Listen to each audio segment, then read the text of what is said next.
Early voting starts in just 3 weeks, and the Republican candidates for governor are racing around the state trying to sell their message to voters. And tonight, WGN political reporter Tamon Bradley takes us to Central Illinois for a closer look at the campaigns.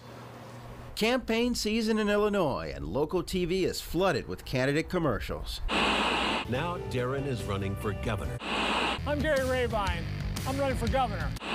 My name is Jesse Sullivan, and I'm running to be the next governor of Illinois. The hottest contest in the June 28th primary, the race for the Republican nomination for governor, Monday night in downstate Tazewell County. We want to welcome you, and we want to thank you for being a part of this forum. The local GOP hosted a forum. 5 of 6 invited candidates showed up.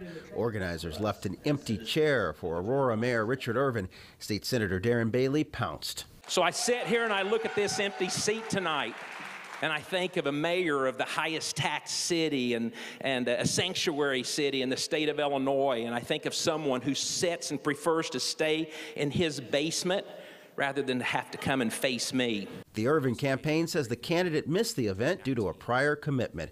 But since entering the race in late January, Irvin has kept a low profile, steering clear of the press and large campaign rallies. Some party officials question the strategy. Look, he's got a lot of good things to say. He really does.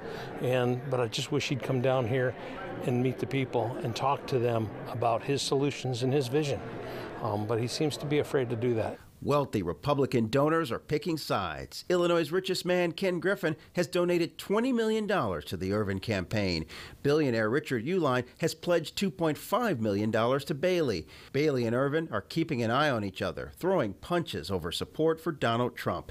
In violation of the election code, the Irvin campaign sent out this mailer quoting Bailey discussing pulling a Democratic ballot in 2008, possibly casting a vote for then VP candidate Joe Biden. But Irvin himself has voted in past Democratic primaries. When you pulled a Democratic ballot in 2016, did you vote for Hillary Clinton or Bernie Sanders? Listen, I'm a Republican. Did you vote for Donald Trump in 2020? Listen, that's exactly what J.B. Pritzker wants us to talk about. He wants to be talking about anything but his record in the state. Promising to crack down on crime, Irvin is carefully highlighting possible strengths in a head-to-head against Democrat J.B. Pritzker. There's nothing the left fears more than Republicans who look like me and think like us. In a sign Democrats take Irvin seriously, they're meddling in the GOP primary. In this ad, the Democratic Governors Association attacks Irvin over his work as a criminal defense attorney. Who's paying for this false ad against Richard Irvin? Check the fine print. Bailey is catering to the GOP base, reminding voters he fought Governor Pritzker's COVID mitigations. I sued Governor Pritzker, and we won.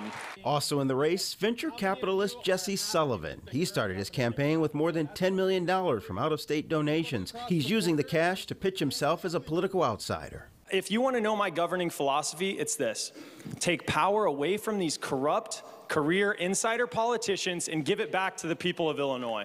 Schaumburg businessman Gary Rabine, CEO of his family's driveway paving business, is running on a platform to ease government regulations and cut taxes. Specifically, he wants a 50% reduction in property taxes by 2024. We must seek out the best minds and wisdom to make major change in anything we do.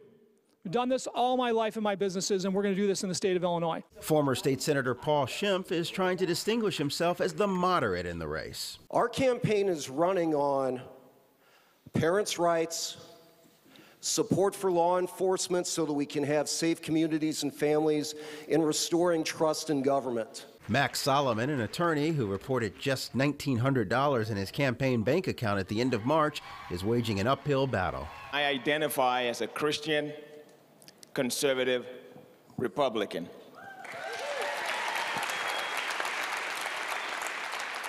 And it's in that order. Fed up with Governor Pritzker, Republican faithful like what they hear. We have to stand up to the plate, fight for our freedom every day. Family values, we all want our children to have freedom, and I think we're not giving them that freedom anymore. GOP activists may be fired up, but some traditionally Republican voters, like the ones we talked to at Avanti's, an Italian restaurant in Peoria, are still not paying attention to the campaign. I have no idea who's running. No. When do we vote for him? In November? No, the primary's in June. June primary. June? And then there are people like Diane and Dwayne Currington, who the GOP must reconnect with before November. I am a registered Republican, and I haven't voted Republican in years. I don't like their candidates. I don't like their policies anymore. I don't care if he's Democrat or Republican. I don't care if he gets the job done. Any chance, though, that you might vote for a Gary Ray Vine or Richard Irvin or some of these folks running? No way. Nope. The race is set, but there will likely be twists and turns. The biggest wild card, former President Trump. Will he make an endorsement? Tamon Bradley, WGN News.